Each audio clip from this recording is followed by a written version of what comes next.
45-year-old Staff Sergeant Richard Lambie remains at the Carl Huchner Memorial Hospital receiving treatment for 4 bullet wounds.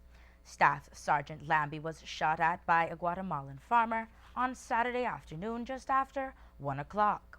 We are told that Lambie was by a water point more than a kilometer northwest of the Valentin Operation Post when the incident had occurred. Love News understands that there is where most of the soldiers would go to acquire drinking water and to take a bath. While he was there, he reportedly was attacked by a Guatemalan chatero wielding a .22 rifle. Reports are that there was an exchange of gunfire and Lambie was shot to the abdomen and hand.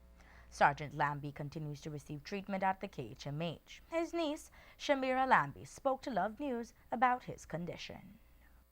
Honestly, we are so glad and we thank the good Lord that it was not fatal. But from what he's saying, he's suffering a lot of pain, especially in the arm. Right now it's in a cast.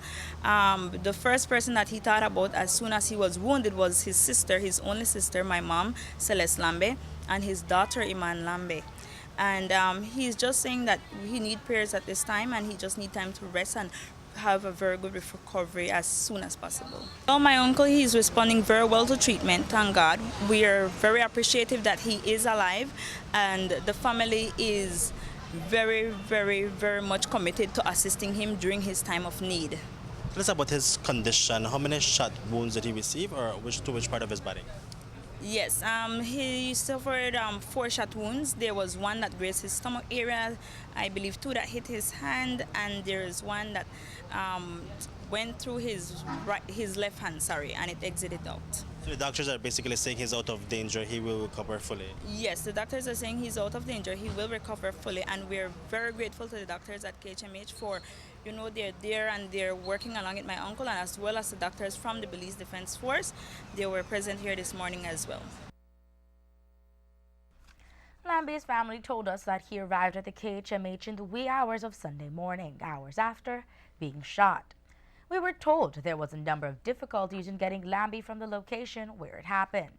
We understand that Lambie had to be carried close to 5 hours to the Caracol Archaeological Resort and then transported to the KHMH.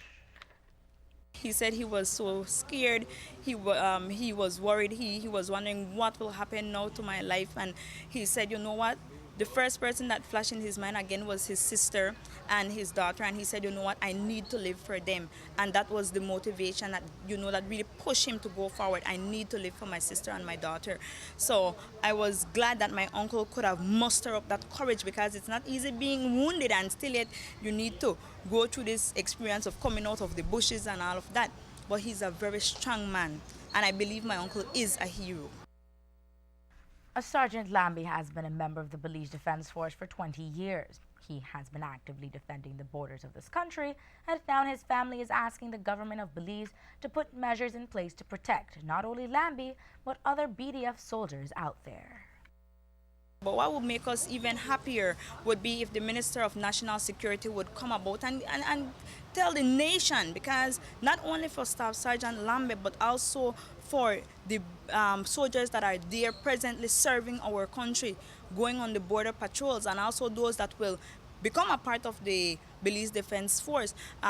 They need some closure. I believe the nation needs a little closure too, for them to understand, okay, what measures will be put in place to protect the lives of those who are serving our country while we are asleep in our beds at night. So I think that if the Minister of National Security would come and we the family, we demand what will be put in place, because if you notice, sir, Guatemala is coming in and out of our country, you understand, and they don't seem to care, and our government is turning a blind eye to this issue, but they can no longer turn a blind eye. First it was Mr. Kanaki, may he rest in peace, and now it's my uncle. Who else will it be after this? Who else? We don't need to see a lot of bloodshed before we know that there is a problem. Solve the problem, nip it in the bud. That's my advice to the Minister of National Security.